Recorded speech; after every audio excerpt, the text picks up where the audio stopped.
በአሜሪካ የፖለቲካ ታሪክ ውስጥ እንደ ዶናልድ ትራምፕ ያለ አነጋጋሪና የነበረውን ስርዓት የተገዳደረ መሪ ማግኘት አስቸጋሪ ነው። ትራምፕ ወደ ፖለቲካው መድረክ ከመጡበት ጊዜ ጀምሮ በዋናነት የሚጠቀሙትና ደጋፊዎቻቸውን የሚያነሳሱበት አንድ ትልቅ ጽንሰ ሐሳብ አለ።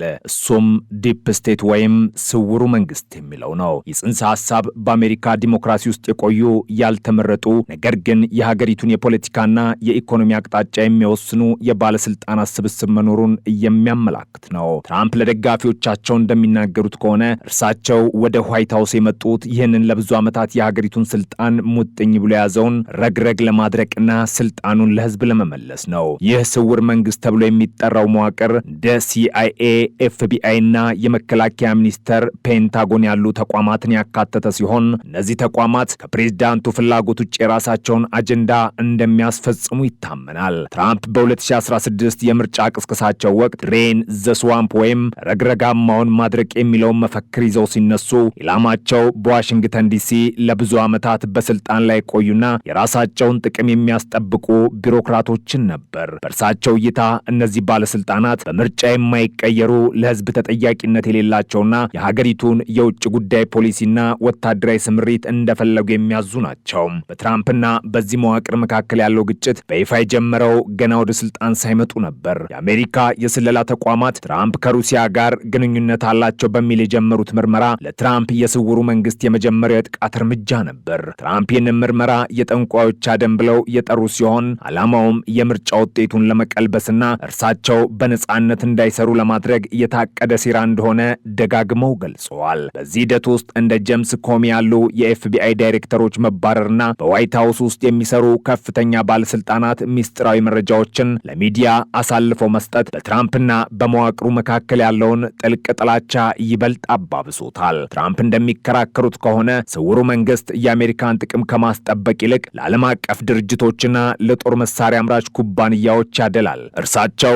አሜሪካን ከማያባሩ ጦርነቶች ለማውጣትና አሜሪካ ፈርስት ወይም አሜሪካ ትቅደም የሚለውን ፖሊሲ ተግባራዊ ለማድረግ ሲሞክሩ በመከላከያና በውጭ ጉዳይ ሚኒስቴር ውስጥ ያሉ ባለስልጣናት እንቅፋት እንደሆኑባቸው በተደጋጋሚ ይናገራሉ። እነዚህ ባለስልጣናት ፕሬዝዳንቱ የሚሰጡትን ትዕዛዝ ባለማክበር ወይም በማዘግየት ፖሊሲዎቻቸውን እንዳይሳኩ ያደርጋሉ የሚለው ክስ በትራምፕ ደጋፊዎች ዘንድ ትልቅ ተቀባይነት አለው። ከዚህም በላይ ትራምፕን ከስልጣን ለማውረድ የተደረጉ ሁለት የክስ ምስረታዎች በትራምፕ እይታ የዚህ ስውር መንግስት የተቀናጀ ሴራ ውጤቶች ናቸው። በተለይም በዩክሬን ጉዳይ ላይ የተነሳው የመጀመሪያው ክስ በአንድ ምስጢራዊ መረጃ አቀባይ አማካኝነት መጀመሩ ትራምፕ በመንግስት መዋቅር ውስጥ በእርሳቸው ላይ የሚሰልሉ ውስጣዊ ጠላቶች እንዳሉ እንዲያምኑ አድርጓቸዋል። ይህ ሁኔታ በዋይት ሃውስ ውስጥ የነበረውን የሥራ መንፈስ የጥርጣሬና የፍርሃት ቀጠና አድርጎት ነበር። ማን መረጃ አሳልፎ ይሰጣል፣ ማን ታማኝ የሚለው ጥያቄ የትራምፕ አስተዳደር ዋና ስጋት ሆኖ ቆይቷል። ትራምፕ በ2024 በተደረገው ምርጫ ሲዘጋጁ የስውር መንግስት ጉዳይ ዳግም የቅስቀሳቸው ማዕከል ሆኖም ነበር። አሁን ላይ በእርሳቸው ላይ የቀረቡት በርካታ የወንጀል ክሶች መዋቅሩ እርሳቸው ዳግም ወደ ዋይት ሃውስ እንዳይመለሱ ለማድረግ የሚጠቀምበት የመጨረሻ መሳሪያ እንደሆነ ይገልጻሉ። የፍትህ ሚኒስቴርና የኤፍቢአይን ገለልተኝነት በመጠራጠር እነዚህ ተቋማት በፖለቲካ ተቃዋሚዎች ላይ እንደ መሳሪያ እያገለገሉ ነው የሚለው የትራምፕ ትችት በአሜሪካ የህዝብ አስተያየት ላይ ትልቅ መከፋፈል ፈጥሯል። ግማሹ ህዝብ ትራምፕን እንደ ህግ ጥሰት ሲያይ፣ ሌላኛው ግማሽ ደግሞ እንደ ስውሩ መንግስት ሰለባና የፍትህ ስርዓቱ ሰለባ አድርጎ ይመለከታቸዋል። የትራምፕ የቀጣይ እቅድ ወይም ስኬጁል ኤፍ የተሰኘው መመሪያ ተግባራዊ በማድረግ በሺዎች የሚቆጠሩ የመንግስት ሰራተኞችን ከስራ የመባረርና በታማኝ ሰዎች የመተካት ስልጣን ማግኘት ነው። ይህ እርምጃ ስውሩን መንግስት ሙሉ በሙሉ የመስበርና የመንግስት መዋቅር ለፕሬዝደንቱ ታማኝ የማድረግ ዓላማ አለው። ተቺዎች እርምጃ የአሜሪካን የሲቪል ሰርቪስ ስርዓት ያፈርሳል ሲሉ ቢሰጉም የትራምፕ ደጋፊዎች ግን ለውጥ ለማምጣት ብቸኛው መንገድ ይህ ነው ብለው ያምናሉ። በአጠቃላይ በትራምፕና በዲፕ ስቴት መካከል ያለው ፍጥጫ የአንድ ግለሰብና የተቋማት ግጭት ብቻ አይደለም። ይልቁንም የአሜሪካ ዲሞክራሲን ማን መምራት አለበት በሚለው መሰረታዊ ጥያቄ ላይ የሚሽከረከር ነው። በህዝብ የተመረጠው ፕሬዝዳንት ወይንስ ለዓመታት ልምድና እውቀት ያከማቹት የመንግስት መዋቅሮች? ይህ ጥያቄ አሜሪካን ወደማይቀለበስ የፖለቲካ ቀውስ ውስጥ የከተተ ሲሆን ውጤቱም የሀገሪቱን ተቋማዊ ታማኝነትና የወደፊት እጣ ፈንታ የሚወስን ይሆናል። ትራምፕ ለደጋፊዎቻቸው እኔ የምዋጋው ስለ እናንተ ነው ሲሉ፣ ተቃዋሚዎቻቸው ደግሞ ትራምፕ የሚዋጋው የአሜሪካን ተቋማዊ መሰረት ለመናድ ነው ይላሉ።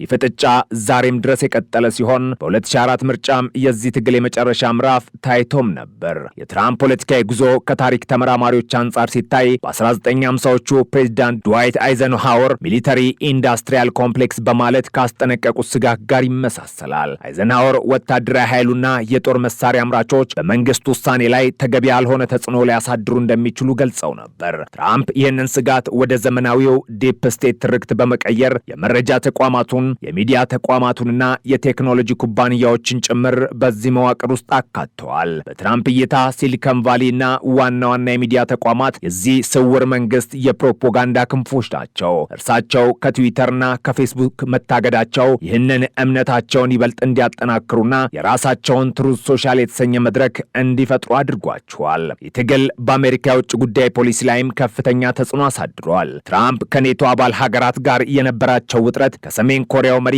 ኪም ጆንግ ኡን ጋር ያደረጉት ድንገተኛ ስብሰባና ከቻይና ጋር የጀመሩት የንግድ ጦርነት በአሜሪካ የውጭ ጉዳይ መስሪያ ቤት ውስጥ ለዘመናት የቆየውን የዲፕሎማሲ ወግ የጣሰ ነበር። የውጭ ጉዳይ ባለስልጣናት ትራምፕ የአሜሪካን የቆዩ ወዳጆች እያራቁና ጠላቶችን እያቀረቡ ነው በሚል ከፍተኛ ተቃውሞ ሲያሰሙ፣ ትራምፕ ግን እነዚህ ባለስልጣናት አሜሪካን ለሌሎች ሀገራት ጥቅም አሳልፈው የሰጡ ናቸው በማለት ይመልሱ ነበር። ይህ በፕሬዝዳንቱና በዲፕሎማቲክ መዋቅሩ መካከል የነበረው አለመተማመን አሜሪካ በዓለም መድረክ ላይ ያላትን ሚና እንቆቅልሽ አድርጎታል። በትራምፕና በዋሽንግተን የዲፕሎማሲ መዋቅር መካከል የነበረው ይህ ፍጥጫ በተለይ በመከላከያ ሚኒስቴር ወይም በፔንታጎን ግድግዳዎች ውስጥ ይበልጥ በረታ። በትራምፕ እይታ የአሜሪካ ጀኔራሎችና ወታደራዊ መሪዎች ጦርነት ወዳድ ናቸው። እርሳቸው እንደሚከራከሩት ከሆነ እነዚህ ከፍተኛ ወታደራዊ መኮንኖች አሜሪካን በማያባራ የውጭ ሀገር ጦርነቶች ውስጥ የሚያቆዩት ለሀገር ደህንነት ሲባል ሳይሆን ከጦር መሳሪያ አምራች ኩባንያዎች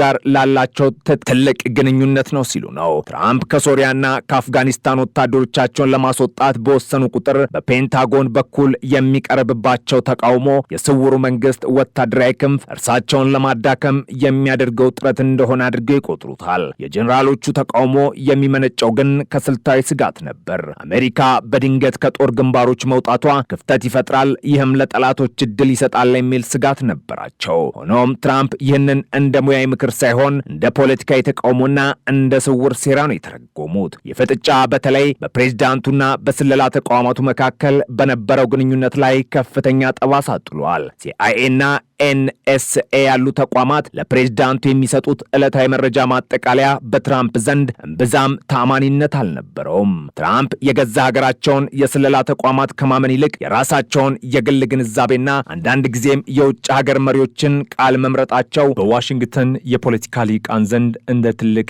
ክህደት ተቆጥሮ ነበር። በሄለንስኪው የ2018 ስብሰባ ላይ ትራምፕ ከሩሲያው ፕሬዝዳንት ቭላዲሚር ፑቲን ጎን ቆመው የአሜሪካ ስለላ ተቋማት ሩሲያ በምርጫ ጣልቃ ገብታለች የሚሉትን መረጃ ሲያጣጥሉ በዲፕሎማሲውና በስለላው ዓለም ውስጥ የነበረው ቁጣ ከፍተኛ ነበር። የክስተት ስውሩ መንግስት በትራምፕ ላይ ያለውን ጥላቻ ይበልጥ እንዲያጠናክርና ትራምፕም እነዚህን ተቋማት የአሜሪካ ሕዝብ ጠላቶች ብለው እንዲፈርጇቸው አድርጓል። ከወታደራዊና ከዲፕሎማሲያዊ ዘርፍ በተጨማሪ ትራምፕ የአስተዳደራዊ መንግስት የሚሉትን የቢሮክራሲ መረብ ለማፍረስ ጥረት አድርገዋል። የመዋቅር በሺዎች የሚቆጠሩ ያልተመረጡ ባለስልጣናት በመንግስት መስሪያ ቤቶች ውስጥ ፖሊሲዎችን የሚቀይሱበት፣ ደንቦችን የሚያወጡበትና በሀገሪቱ የኢኮኖሚና ማህበራዊ እንቅስቃሴ ላይ ትልቅ ተጽዕኖ የሚያሳድሩበት ነው። በትራምፕ እይታ እነዚህ ባለስልጣናት ቢሮክራሲያዊ አምባገነንነትን የፈጠሩና የፕሬዝዳንቱን ስልጣን የሚገዳደሩ ናቸው። ለዚህም ነው በትራምፕ አስተዳደር ወቅት በርካታ የመንግስት ደንቦች እንዲሰረዙ የተደረገው። ትራምፕ ይህን ያደረጉት ለቢዝነስ ምቹ ሁኔታ ለመፍጠር ብቻ ሳይሆን ቢሮክራሲው በኢኮኖሚው ላይ ያለውን ጥፍር ለመንቀል በሚል ስልታዊ ግብ ነበር። ይህ በትራምፕና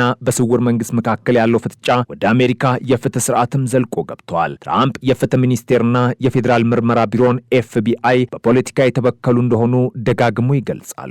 በእርሳቸው ላይ የሚቀርቡት ማንኛውም የወንጀል ክሶች የህግ የበላይነትን ለማስከበር ሳይሆን ስውሩ መንግስት ፖለቲካዊ ተቀናቃኙን ለማስወገድ የሚጠቀምባቸው መሳሪያዎች እንደሆኑ አድርጎ ያቀርቧቸዋል። ይህ አይነቱ ንግግር በአሜሪካ ህዝብ ዘንድ ለፍትህ ተቋማት የነበረውን አክብሮትና እምነት እጅግ እንዲቀንስ አድርጎታል። ህዝቡ አሁን ላይ ክሶችን የሚመለከተው እንደ ህጋዊ ሂደት ሳይሆን እንደ ፖለቲካዊ ኳስ ጨዋታ ሆኗል። የመከፋፈል የአሜሪካ ማህበረሰብ እስከ ታችኛው እርከን ድረስ የሰነጠቀ ሲሆን በአንድ ሀገር ውስጥ ሁለት የተለያዩ እውነታዎች እንዲፈጠሩ ምክንያት ሆኗል። የመገናኛ ብዙሃንና የቴክኖሎጂ ኩባንያዎችም የዚህ መንግስት አካል ተደርገው በትራምፕ ይወሰዳሉ። ፌክ ኒውስ የሚለው ዝነኛ የትራምፕ መፈክር የሚዲያ ተቋማት ከቢሮክራሲው ጋር በማበር የተዛባ መረጃ ያሰራጫሉ የሚል እምነትን የያዘ ነው። ትራምፕ እንደሚሉት ዋና ዋና የሚዲያ ተቋማት የህዝብ መረጃ ምንጭ ሳይሆኑ የመንግስት የፕሮፓጋንዳ ማሽን ናቸው። ከዚህ ጋር ተያይዞ በሲሊከን ቫሊ የሚገኙ የቴክኖሎጂ ግዙፍ ኩባንያዎች በትራምፕ ደጋፊዎች ላይ ሻዶ ባኒንግ ያደርጋሉ ወይም ድምጻቸውን ያፍናሉ የሚለው ክስ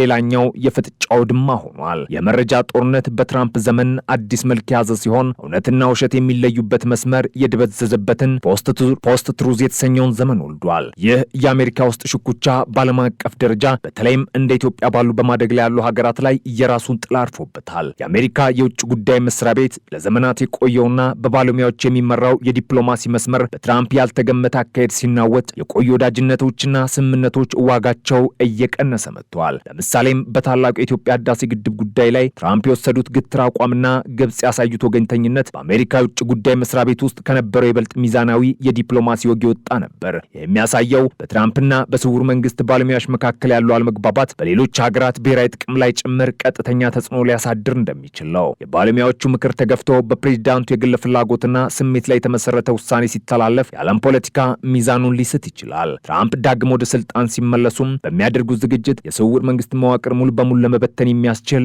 ጥልቅ እቅድ ይዘው ቀርበዋል። ፕሮጀክት 2025 እና ስኬጁል ኤፍ የተሰኙት እነዚህ እቅዶች በሺዎች የሚቆጠሩ በመንግስት መዋቅር ውስጥ ያሉ ባለሙያዎችን ከለላ በማንሳት ፕሬዝዳንቱ እንደፈለጉ እንዲያባሯቸውና በታማኝ የፖለቲካ ሰዎች እንዲተካቸው የሚያስችልም ነው። የእርምጃ ተግባራዊ ከሆነ አሜሪካ ላለፉት 100 ዓመታት የገነባቸውና በሙያ ብቃት ላይ የተመሰረተው የመንግስት ቢሮክራሲ መሰረቱ ይናጋል። ትራምፕ ግን ይህንን የሚያዩት እንደ ዲሞክራሲያዊ ተሃድሶ ነው። በእርሳቸው እይታ ህዝብ የመረጠው ፕሬዝዳንት ትዕዛዙን የማይቀበሉ ባለስልጣናትን የማባረሩ ሙሉ መብት ሊኖረው ይገባል። ያለበለዚያ ግን ምርጫ ትርጉም የለሽ ይሆናል የሚል ጽኑ እምነት አላቸው። የትግል በአሜሪካ ታሪክ ውስጥ እጅግ አስፈሪ ከሚባሉት የፖለቲካ ምዕራፎች አንዱ ነው። በአንድ በኩል የሀገሪቱን ተቋማዊ ቀጣይነት፣ የህግ የበላይነትና የባለሙያዎችን እውቀት ለማስጠበቅ የሚቆሙ ተቃዋሚያን አሉ። እነዚህ ወገኖች ትራምፕን እንደ ፈላጭ ቆራጭና የተቋማት አፍራሽ አድርገው ይመለከቷቸዋል። በሌላ በኩል ደግሞ ተቋማቱ በራሳቸው ጥቅም ተጠልፈው ለህዝብ ደንታ የላቸውም፣ እናም ለውጥ የሚያመጣው ጠንካራ መሪ ብቻ ነው ብሎ የሚያምኑ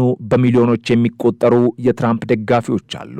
የፍጥጫ የአሜሪካን ዲሞክራሲ ወደማይታወቅ አቅጣጫ እየከፋው ይገኛል። በመካከለኛው ምስራቅ በዩክሬንና በቻይና ጉዳይ ላይ አሜሪካ የምትወስደው አቋም በዚህ ስውር ጦርነት ውጤት ላይ የተመሰረተ ይሆናል። ስውሩ መንግስት አሜሪካን በዓለም አቀፍ ስምምነቶችና ወታደራዊ ጥምረቶች ውስጥ አጥብቆ ለማቆየት ሲታገል፣ ትራምፕ ግን አሜሪካን ከነዚህ ሸክሞች ነጻ ለማውጣት ይፈልጋሉ።